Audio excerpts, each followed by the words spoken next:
Until death do us apart.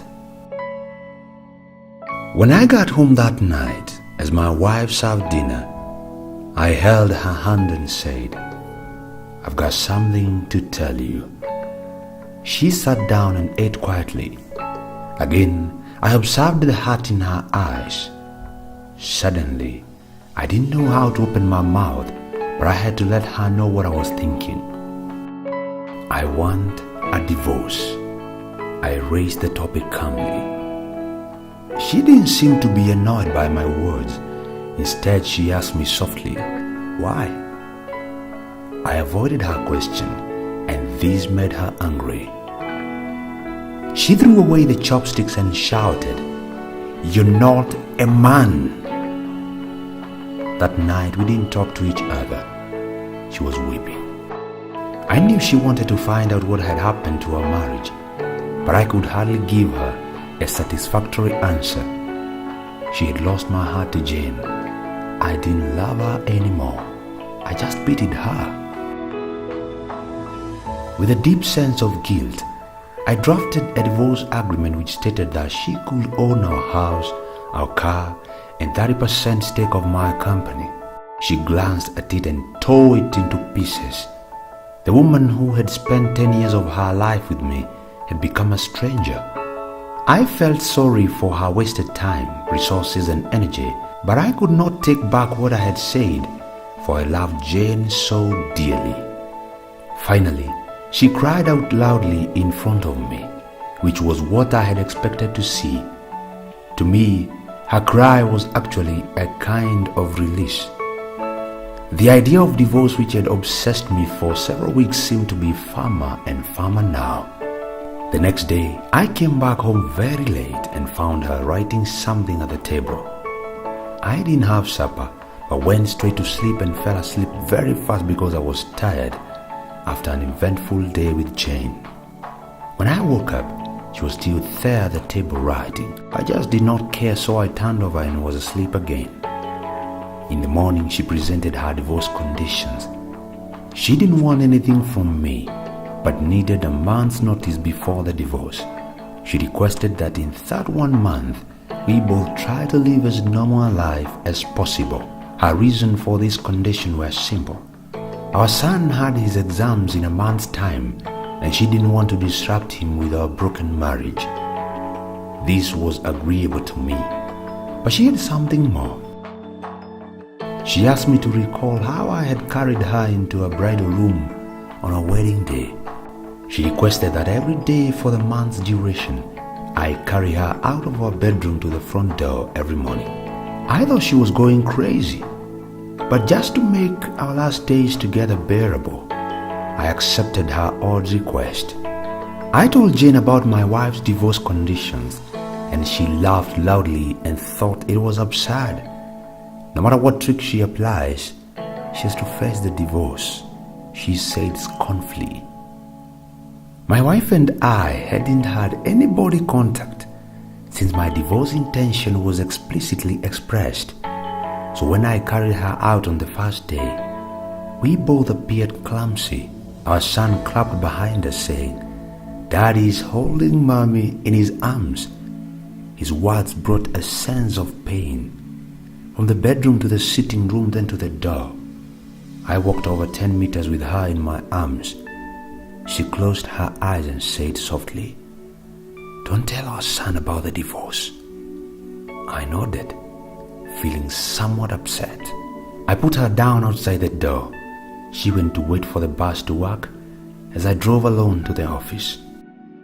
On the second day, both of us acted much more easily. She leaned on my chest. I could smell the fragrance of her blouse. I realized that I hadn't looked at this woman carefully for a long time. I realized that she was not young anymore. There were fine wrinkles on her face. Her hair was graying. Our marriage had taken its toll on her. For a minute, I wondered what I had done to her. On the fourth day, when I lifted her up, I felt a sense of intimacy returning. This was the woman who had given 10 years of her life to me. On the fifth and the sixth day, I realized that our sense of intimacy was growing again. I didn't tell Jane about this. It became easier to carry her as the months slipped by. Perhaps the everyday workout made me stronger. One morning, she was choosing what to wear. She tried on quite a few dresses but could not find a suitable one. Then she sighed. Oops, all my dresses have grown bigger. I suddenly realized that she had grown so thin, and that was the reason why I could carry her more easily. Suddenly, it hit me. She had buried so much pain and bitterness in her heart. Subconsciously, I reached out and touched her head. Our son came in at the moment and said, Daddy, it's time to carry Mom out. To him, seeing his father carrying his mother out had become an essential part of his life. My wife gestured to our son to come closer and hugged him tightly. I turned my face away because I was afraid I might change my mind at this last minute. I then held her in my arms, walking from the bedroom through the sitting room to the hallway. Her hands surrounded my neck softly and naturally. I held her body tightly. It was just like our wedding day. But her much lighter weight made me sad. On the last day, when I held her in my arms, I could hardly move a step. Our son had gone to school. I held her tightly and said, I hadn't noticed that our life lacked intimacy. I drove to office and jumped out of the car swiftly without locking the door. I was afraid any delay would make me change my mind. I walked upstairs. Jane opened the door and I said to her, Sorry, Jane, I don't want the divorce anymore. She looked at me, astonished, and then touched my forehead. Do you have a fever? She said. I moved her hand off my head and said, Sorry, Jane, I said I won't divorce. My marriage life was boring probably because she and I didn't value the details of our lives, not because we didn't love each other anymore. Now, I realized that since I carried her into my home on our wedding day, that I am supposed to hold her until death do us apart. Jane seemed to suddenly wake up. She gave me a loud slap and then slammed the door and burst into tears. I walked downstairs and drove away.